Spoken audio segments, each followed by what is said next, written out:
Albert Einstein disait ceci: tout le monde est un génie, mais si vous jugez un poisson sur sa capacité à grimper un arbre, il passera toute sa vie à croire qu'il est stupide. Cette phrase explique pourquoi beaucoup de personnes se sont senties moins intelligentes à l'école et pourquoi certaines personnes ont fini par détester l'école. Mais pour comprendre cela, parlons d'abord de l'école. À l'école, on nous apprend très tôt à se comparer. Notes, moyennes, classement. Et cela crée deux erreurs majeures. Certains se croient moins intelligents, d'autres se croient plus intelligents. Et je peux en parler parce que je l'ai vécu. À l'école, j'étais parmi les meilleurs. J'ai été au moins 5 fois premier des classes. Je ne compte plus le reste. D'autres fois, je n'étais pas dernier, mais plutôt dans le top 10, top 20, voire top 30. Donc j'ai connu les deux côtés, la valorisation et le doute. Et j'ai compris une chose essentielle. Réussir à l'école ne rend pas plus intelligent et échouer à l'école ne rend pas moins intelligent. Parce que l'école ne mesure qu'une partie de l'intelligence humaine. Et cette idée repose sur une théorie reconnue, la théorie des intelligences multiples.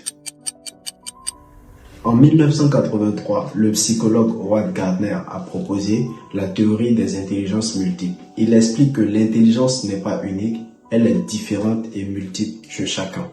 Voyons concrètement les différentes formes d'intelligence. La première forme d'intelligence, c'est l'intelligence logico-mathématique. Certaines personnes comprennent par la logique. Elles ont besoin que tout ait un sens. Elles analysent, calculent, raisonnent. Elles sont à l'aise avec les chiffres, les formules, les problèmes à résoudre. Quand quelque chose n'est pas logique pour elles, elles bloquent. La deuxième forme d'intelligence, l'intelligence linguistique. D'autres comprennent par les mots. Écrire, parler, expliquer. Elles apprennent en écrivant, en parlant, en racontant. Elles sont beaucoup valorisées par l'école parce que l'école fonctionne par les mots. La troisième forme d'intelligence, l'intelligence émotionnelle. Il y a ceux qui se comprennent eux-mêmes, ils savent ce qu'ils ressentent, ils savent se contrôler. Ils gèrent le stress, ils encaissent les échecs, ils restent disciplinés même quand c'est difficile. Cette intelligence ne se voit pas sur un bulletin, mais elle change toute une vie. La quatrième forme d'intelligence, l'intelligence sociale ou interpersonnelle. Ce sont ceux qui comprennent les autres, ils sentent les émotions, ils savent communiquer, ils savent convaincre. On les retrouve souvent comme leaders, orateurs, vendeurs. Ils réussissent grâce aux relations humaines. La cinquième forme d'intelligence, l'intelligence visuelle et créative. D'autres voient ce que les autres ne voient pas. Ils imaginent, ils créent, ils pensent autrement. Ils sont à l'aise avec les images, les idées nouvelles, les concepts. Malheureusement, l'école laisse peu de place à cette intelligence-là. La sixième forme d'intelligence, l'intelligence kinesthésique. Certains comprennent avec le corps, les mains.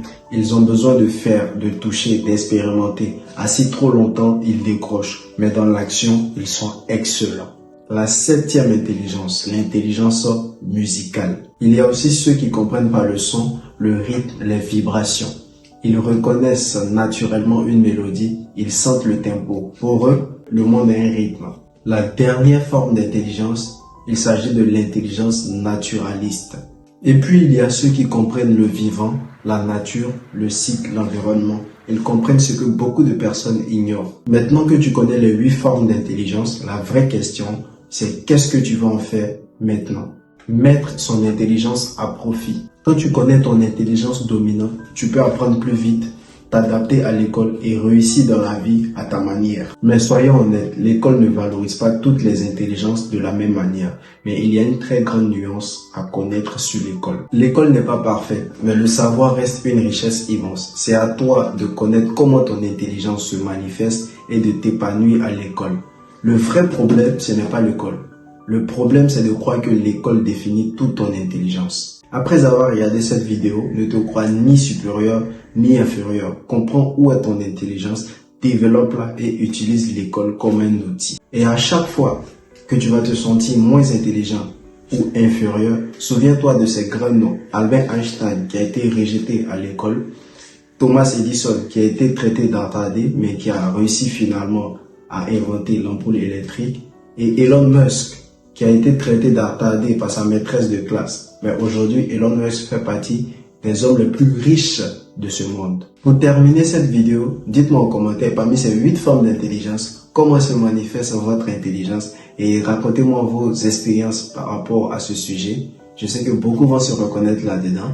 Et si cette vidéo vous a plu, n'hésitez pas à vous abonner, à liker et à partager. Et comme toujours, c'était Daniel. Faites ce que vous pouvez avec ce que vous avez, là où vous êtes. Le moment idéal, c'était hier. Le moment idéal, c'est aujourd'hui. Merci.